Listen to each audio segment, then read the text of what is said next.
navukiye muri Congo imurenge, ndi umunyamurenge, murara wacu bahita Basama, umwishwa w'abarundi b'abahiga, nuwo nguwo njyewe. Navukiye rero iyo muri Congo, tuza kwimukira mu Rwanda muri 1998, niho nakuriye kugeza n'uyu munsi. Nkaba nkishijwe, nakuriye mu ishengero rya Restoration Church. Umushumba wanjye ni Apostle Masasu. Mvuka mu muryango w'abana 7, tukaba turi abandi wa gatatu. Njyewe umuhungu mukuru iwacu. Nkaba nize pharmacy, nkora masters nize B.Pharm, mfite bachelor degree muri pharmacy, nagira masters muri public health. Naho nagarukiye. Umuhamagaro ntabwo nibaza ko umuntu wese atawumenya akuze. Ndabaha ubuhamya butoya ukuntu Imana yampamagaye. Niga muri secondaire, nari nsanzwe ncuranga mu rusengero, ndi umuririmbyi. Noneho rimwe kubera ko nari mfite akagitari kari broken, gafite imirya 2, gafite strings 2, and then ntanga kuyisiga mu rugo nyitwara ku ishuri. Muri boarding school ntabwo byari byemewe gutwara gitari. Ngezeyo mbwira director rero, ndambwira rero buriya iyi gitari ndabizi ko bitemewe, ariko uzajya uyimbikira muri weekend nzajya zanyifate cyo gucuranga. Arandeba, umva n'ubwa mbere ngira ngo yarabibonye, yari umupadiri. Arambwira sawa. Every Friday nkagenda nkicara ku muryango we ngategereza ko aza muri office amereza iyo gitari. Yamuna akambwira ndashaka gitari. Hariya ngo ufite gitari, kayimpereza. Nagenda inyuma ya class nkajya gucuranga. Abanyeshuri bakaza kumviriza gucuranga. Indirimbo za Apollinaire, za kera zigezweho, indirimbo za praise and worship, n'amantangara za kera cyane, vraiment ndibaza nko muri 2000, sinibuka neza umwaka, ariko muri za 2009 icyo gihe abanyeshuri bakaza gushungera kureba ari benshi. Sunday mugoroba nkongera nkayisubiza ya gitari, another weekend nkongera ngafata ya gitari nkagaruka kandi gusubira hari. Dutangira tugira aho tuba benshi inyuma ya class, kandi kwicurangira inyuma, bose bakaza kureba. Every Friday twagiraga sport, ariko nta muntu yarasigaye ajya muri sport kubera bose bazaga gutangurana ahantu bicara. Bukeye rero mbwira inshuti yanjye yitwa Jean-Luc, ndambwira rero njyewe sinzi kuvuga ijambo ry'Imana, wowe fata biri usome ijambo nanjye ndirimba. Akavuga okay, gafata gitari ngacuranga, ifite imigi 2 ngacuranga, namara gucuranga nawe agafata ibiri agasoma. Noneho biba ministry nini cyane. Bukeye director arampamagara ati rero yarasigaye nyita ngo pasteur, arampamagara, wowe pasteur we nta hantu gato tuvugana, arangira muri office. Arambwira sasa iyi ni école catholique, abana bose bagomba kujya muri kiliziya gusenga. Rero ubwira abakristo bawe mbere yuko mujya gusengera hari inyuma ya class, mubanze mugende muri kiliziya, mubanze musenge, hanyuma mujye gusenga. Nanjye ndambwira rero directeur, natwe twabaye benshi, ibyo ndabikora, ariko natwe duhereze salle tuzadusengeramo.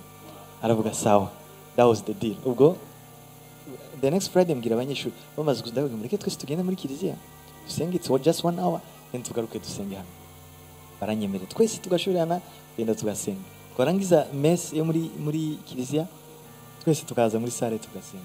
Uko ni kwishengero ryatangiye muri, ntabwo twagira community y'aba Protestant, twagiraga nyine Pentecost muri kwishuri. Nuko twatangiye, nuko baravuga tugiye gutora abapasteri. Okay. Donc amasecondaire yagiraga nyine ama community. Nuko twebwe twatangiye ho ngayo iwacu. Tumaze gutangira baravuga ngo reka tora abazatuyobora.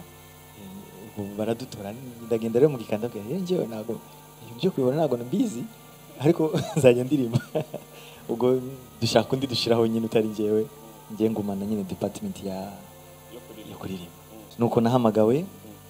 Ikindi Imana impamagara nararose, ndangira inzozi, mbona mbere y'ibyo byose biba, mbona ugaba zaraza arambwira amagitari, arambwira ngo turirimbe.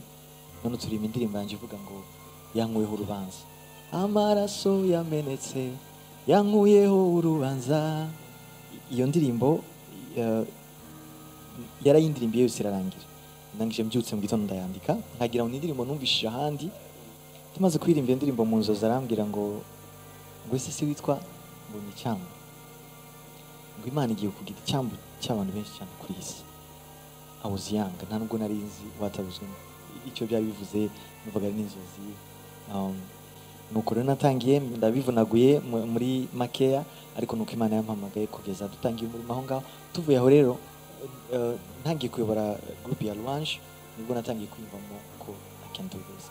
Naho mbere yabyo narakina football, narakinye karate, nagiye mu bintu byose, nagiye muri nta kintu kimwe nta gusoma. Rero ijambo ry'Imana, gusoma n'ibindi bitabo ni ikintu cy'umumaro cyane, ni ikintu cyangira umumaro. Kandi baravuga umuririmbyi mwiza yumva n'indirimbo z'abandi nyinshi, umwanditsi mwiza w'ibitabo nawe asoma ibitabo by'abandi. Nanjye rero numva indirimbo z'abandi benshi cyane. Cya gatatu ni ubusabane ngirana n'Imana. Mu by'ukuri hari ikintu ntekereza ko kitari cyo mu baramyi benshi, ukumva umuntu ngo wenda arashaka album agiye gusohora indirimbo agafata amasengesho y'iminsi 5, Mana mpa indirimbo ngende nsohore album. Imana irayiguha, birashoboka ko Imana yiguha, ariko nibaza ko atari cyo. Ni nka kujya umuntu agira mu bibazo agatabaza Imana, yaba ari mu bisubizo ntacyo bimubwiye. Ariko ubuzima tubanamo n'Imana bwa buri munsi bucreatinga cya kintu, ugasanga niyo waba utari gusenga indirimbo irashobora kuza, niyo twaba turi kuganira, niyo n'abandi kurya ndi gusangira n'inshuti indirimbo ikaza. Ariko ubuzima, relationship yacu dufitanye n'Imana, it's on a daily basis, every minute, every time. Mu biganiro uganira, ese uri gukiranuka mu nshuti mugendana, mu ibyo ureba amaso akwereka, ibyo ukurikirana, ibyo wumviriza kuri za YouTube, ibyo byose ni creating ubusabane tugerana n'Imana. Niba wumva ibintu biri holy, ibintu ijambo ry'Imana, indirimbo z'Imana, biragusunika muri wa mwuka n'ubundi. At the end of the day, hari igihe rimwe ndi muri India nigeze gusenga ndi kumwe na mugenzi wanjye, ndashaka maze kugira nk'indirimbo, numvaga mfite intego yo kugira album y'indirimbo 12.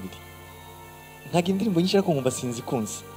None ndangije turasenga presque iminsi icyumweru cyose, bamwita Gasirabo. None ndavuga Mana ndashaka indirimbo ndazibura.